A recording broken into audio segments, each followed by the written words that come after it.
The metallic tang of fear coated Sergeant Jax Riley's tongue. It mixed strangely with the lingering taste of stale, rehydrated coffee. Outside the transparent Durasteel wall, the Cathar interrogation chamber gleamed with a cold, unforgiving light. Another human prisoner sat slumped in the gravity chair, eyes dull and vacant. The Cathar did not use physical torture. They preferred the slow, insidious drip of despair. Their broadcasts played looped recordings of Earth's fall, of loved ones lost, of every human failure imaginable. It chipped away at a person's soul, leaving them hollow. Jax knew this, had seen it hundreds of times. But this time something felt different. Suddenly a low gurgle escaped the prisoner's throat. It was not a sob, it was not a moan of pain, it was a strange, wet sound like air bubbling through water. Then the gurgle sharpened, quickened. A hiccup, a snort, and then a burst of sound that seemed to shatter the sterile silence of the Cathar facility. It was laughter. Not joyous, not defiant, but a ragged, desperate sound, laced with hysteria and something else. Something utterly illogical. The prisoner, a Private Miller, tilted his head back, his chest heaving. His eyes were still vacant, but the sound, that strange, human sound, filled the chamber. It was a sound that made no sense. On the Cathar bridge of the asterisk logic's edge asterisk, Supreme Commander Vorl stood as still as a statue. His multifaceted eyes, usually gleaming with cold calculation, flickered. The audible input from Interrogation Chamber 7 was being processed. It was a chaotic, illogical waveform. His primary sensor array filtered for emotional signatures. None registered, yet the sound continued. It was a cacophony of random vocalizations, varying in pitch and duration, without any discernible pattern or logical purpose. "Logician Krell," Vorl's voice was a low, resonant hum devoid of inflection. "Identify this auditory anomaly. Its parameters do not align with known despair responses. It deviates from standard human psychological profiles under duress." Logician Krell, a younger Cathar officer, adjusted his optical sensors. His analysis conduits hummed faintly within his head carapace. "Supreme Commander, initial data categorizes it as a laugh, a human vocalization, observed in periods of amusement or relief. Its presence in a subject undergoing induced despair is a statistical impossibility. The subject's vitals indicate high stress, extreme fatigue. The brainwave patterns are erratic, but not indicative of pleasure." Krell's voice was precise, every word a perfectly formed data packet. He had never encountered such a paradox. Vorl's multifaceted eyes narrowed, focusing on the visual feed from the chamber. Private Miller was now gasping for air between fits of laughter. It was almost painful to watch. The sound seemed to claw at the very fabric of the Cathar's logical framework. Their entire empire was built on perfect logic, on the eradication of all inefficiency, all emotion. This human sound was the antithesis of everything they understood. "Amplify the despair induction," Vorl commanded. "Double the neurostimulus, reevaluate subject response." Outside the chamber, Jax clenched his fists. The Cathar were increasing the psychological pressure. Miller's laughter intensified, becoming more manic, more broken. Jax had seen men break. He had never seen a man break into laughter. His comm bead buzzed, a low, urgent vibration against his ear. "Jax, get back to the staging area, now. Commander Rostova needs you." It was Corporal Lena Petrova, her voice tight with worry. Jax took one last look at Private Miller, whose laughter was now bordering on a sob, a desperate, uncontrolled release. He felt a chill that had nothing to do with the cold steel deck. This was new.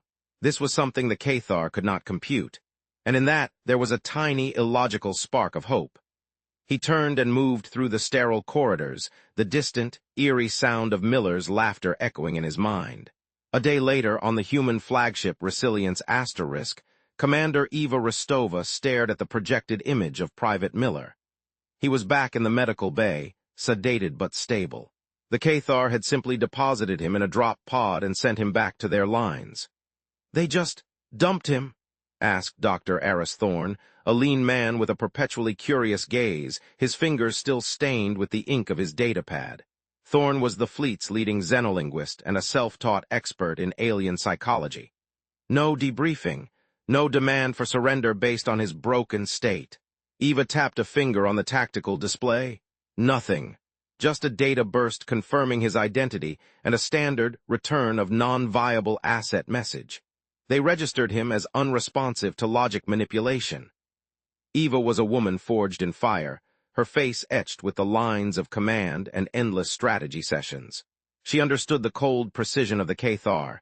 Their methods were about efficiency, about breaking the enemy without expending resources. But this was new. What do you make of the laughter, Doctor? Thorne pushed his thick-rimmed glasses higher on his nose. Fascinating. We have hundreds of reports of their despair tactics. They always work. People break, they surrender, they become compliant. But Miller, he laughed. An involuntary, almost convulsive reaction to extreme psychological pressure. It's a primal scream of the absurd, Commander. When nothing makes sense, when logic offers no escape, the human mind sometimes twists. It creates its own meaning, even if that meaning is madness or, in this case, a bizarre form of defiance. Jax, who had been listening silently, finally spoke. He sounded like he was losing it, but also like he was letting something out, like a pressure valve. He still felt the sound of Miller's laughter in his bones. It was unsettling, but also strangely human. Eva nodded slowly. The Cathar operate on pure logic. Their society, their technology, their very thoughts are driven by it. Emotion is an anomaly to them, an inefficiency. Perhaps this illogical human response is something they cannot compute. She looked at Thorne. Can we weaponize this? Thorne's eyes gleamed. In theory, Commander, the Cathar have no framework for illogical behavior. Their algorithms would flag it as an error. Their commanders would struggle to process it. Imagine if their entire strategic network began receiving errors it couldn't resolve. It would be like trying to run an advanced operating system on a constant loop of binary code errors. On the asterisk logic's edge asterisk, Supreme Commander Vorl had ordered a full review of all data pertaining to human laughter. The processing core hummed with the effort. Cathar logicians were assigned to dissect the phenomenon. 1. Logician J. Thar, a respected elder in their command structure, began to show signs of strain. His optical sensors would occasionally dim, a near imperceptible flicker that indicated a momentary processing overload. Commander, Jathar reported, his voice slightly more resonant than usual. The laughter phenomenon presents no logical pathway for countermeasurement. It is not an attack. It is not a threat. It is meaningless. And yet it consumes processing power. It interferes with predictive models. Vorl felt a subtle thrum behind his own optical sensors. He dismissed it as a minor system anomaly. The meaningless must be categorized, Jathar. If it emanates from the enemy, it is a factor. A factor must be understood to be eliminated. But even as he spoke, Vorl felt a strange dissonance. How does one eliminate meaninglessness? How does one combat something that has no logical point of attack? Back on the Resilience asterisk, the human command staff brainstormed. Operation Absurdity was the code name. The first phase involved simple psychological broadcasts. Instead of somber music and defeatist messages, they began transmitting human stand-up comedy routines. Old, scratchy recordings of comedians telling jokes about everyday life, about silly situations, about human foibles. The Cathar communication arrays picked up the signals. On the asterisk logic's edge asterisk, Krell's console began to flash with unidentifiable audio. Commander Vorl, the humans are broadcasting this. Krell projected a waveform. It was the sound of human laughter, punctuated by human speech patterns that made no sense. Vorl listened. He heard the sound of a human describing a malfunctioning toaster, then the sound of many humans emitting that strange, chaotic laugh. His processing core struggled.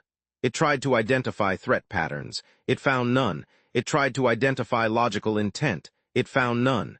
It is a distraction, Vorl stated, his voice unwavering. A low-frequency attempt to overwhelm our sensors with noise. Filter it out. But filtering it out proved more difficult than anticipated. The Cathar systems were designed to find patterns, to identify threats, to extract meaning. This was pure noise, but it was human asterisk noise, broadcast deliberately. Their algorithms kept trying to make sense of it.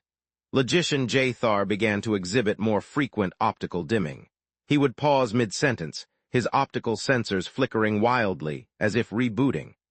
Other Cathar officers, constantly exposed to the absurdity broadcasts, began to show similar subtle signs of strain. A slight tremor in a manipulator arm, a moment of hesitation before executing a command. Weeks turned into months. The war continued, but something had shifted. The Cathar despair tactics were less effective. Humans in Cathar holding pens, subjected to the usual psychological torture, now sometimes responded with a low chuckle, a defiant snort. It wasn't always full-blown laughter. Sometimes it was just a smirk. Sometimes it was a single, dry cough that sounded suspiciously like a suppressed giggle. These small acts of illogical defiance were driving the Cathar crazy. Supreme Commander Vorl was becoming obsessed.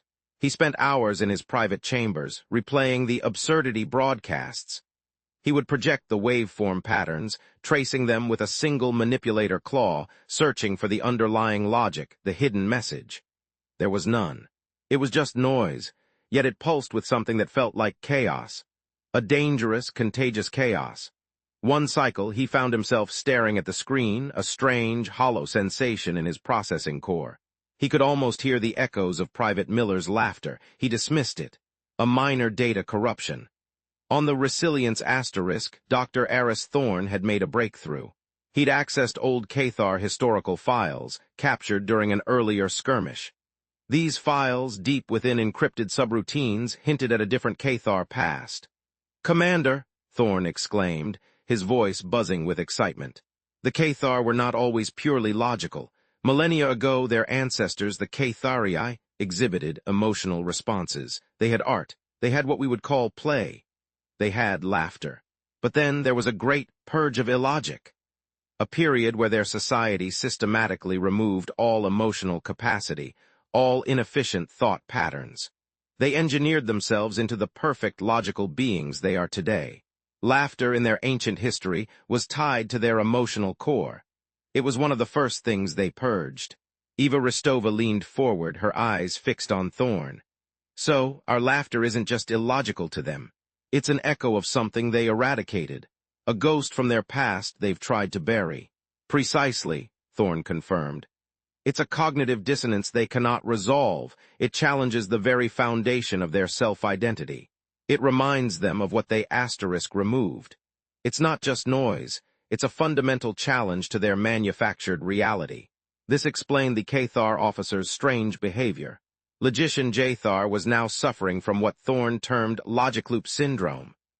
He would repeat commands, process the same data sets multiple times, and occasionally emit a low, broken hum, similar to a corrupted data stream. His optical sensors were almost constantly dimming.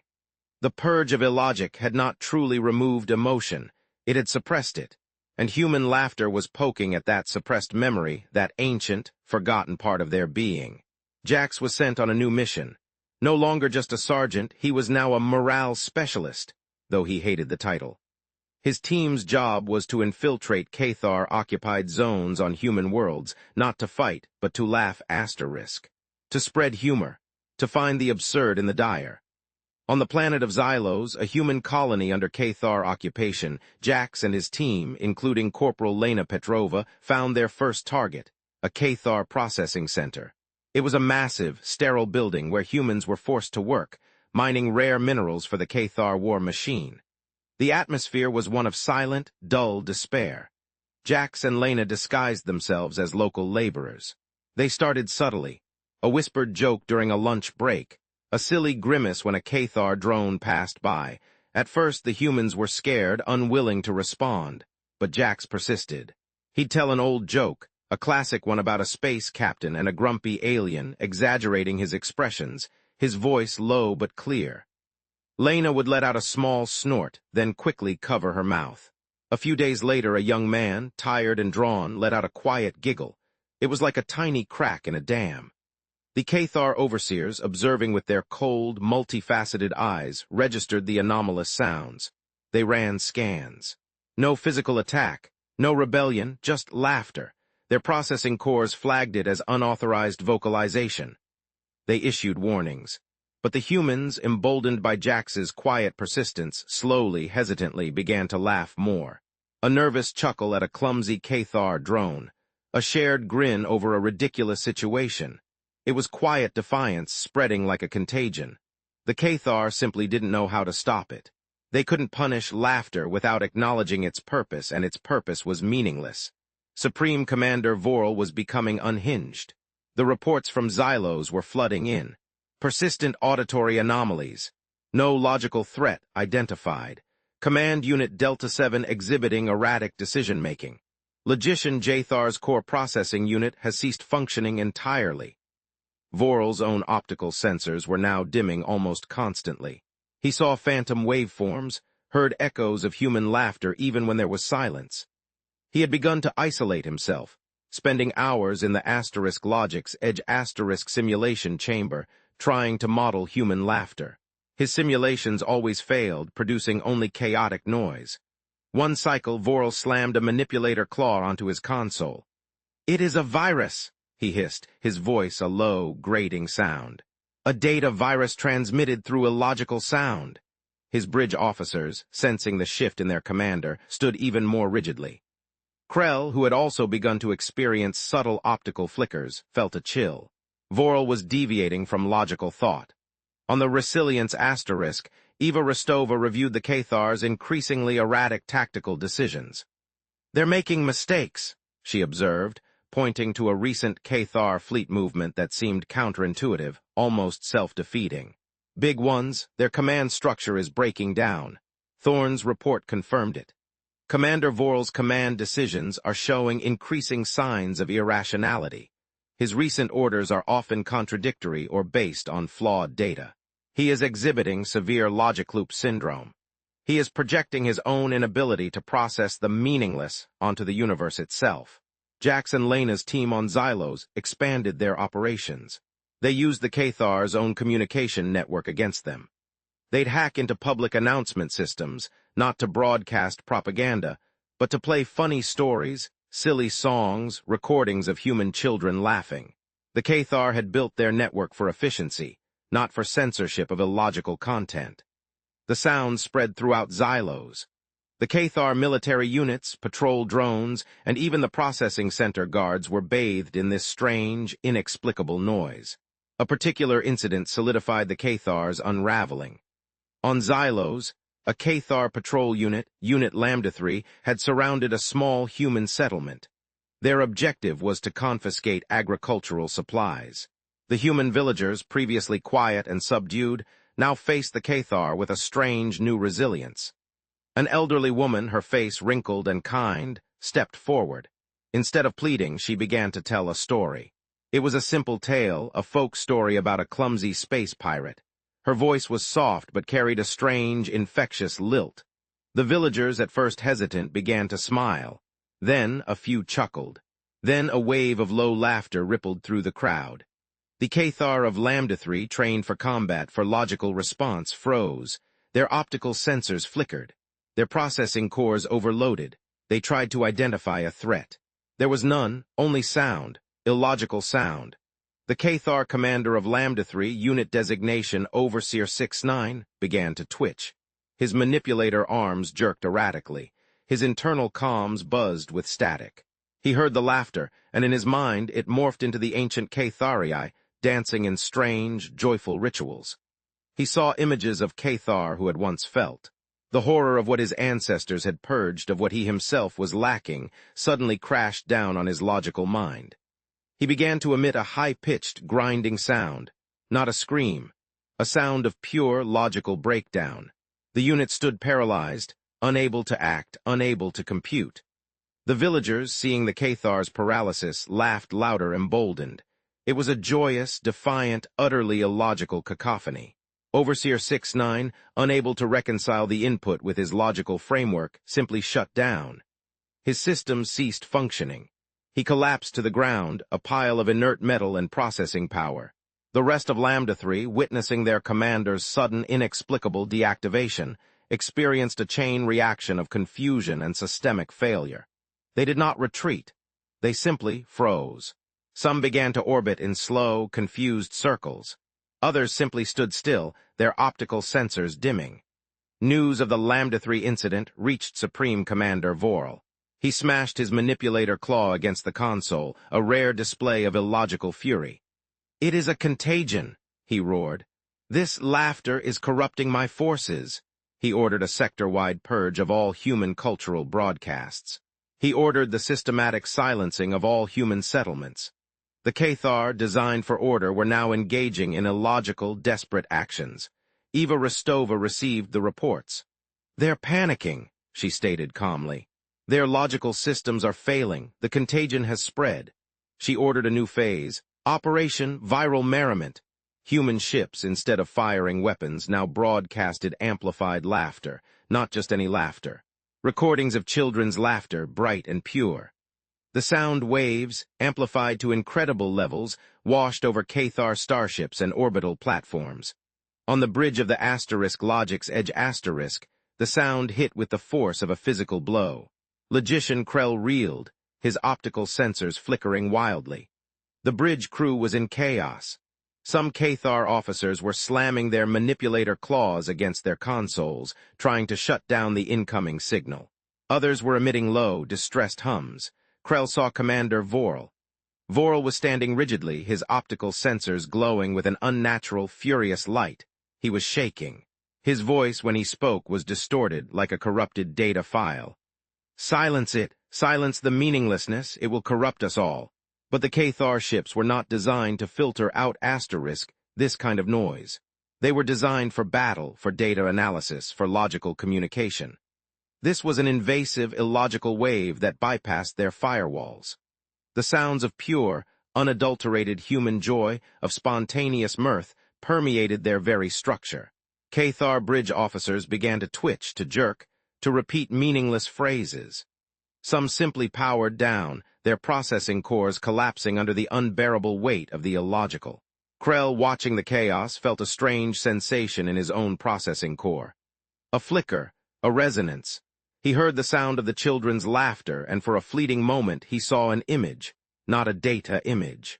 An image from a forgotten memory stream. A Cathari child millennia ago playing with a small, spherical object, emitting a sound that was similar. The thought was instantly purged, flagged as an anomaly, but the seed was planted. Supreme Commander Vorl finally broke. Standing on the bridge, bathed in the amplified sounds of human laughter, he began to make strange, convulsive movements. His manipulator claws twitched. His optical sensors began to cycle through all known light frequencies, flashing erratically. He lifted a claw towards the main view screen, where images of human ships, now silent except for the booming laughter they broadcast, glowed. "It is beautiful," he whispered, his voice a broken hum. "The chaos, the absolute lack of purpose, it is perfect." Krell stared horrified. His commander had utterly devolved. Vorl's systems were collapsing, not into silence, but into an embrace of the very chaos he had sought to destroy. His logic had finally inverted. He began to laugh, not a human laugh, a Cathar laugh. A grating, metallic sound, devoid of mirth, but filled with the broken echo of a system that had embraced the illogical. It was the sound of a universe that had lost its reason. The Cathar Empire, built on the bedrock of pure logic, began to crumble from within. Commanders like Vorl, exposed to the incessant, illogical bombardment of human humor, simply broke. Their decision-making became erratic, their strategic movements chaotic. Fleets collided with their own forces.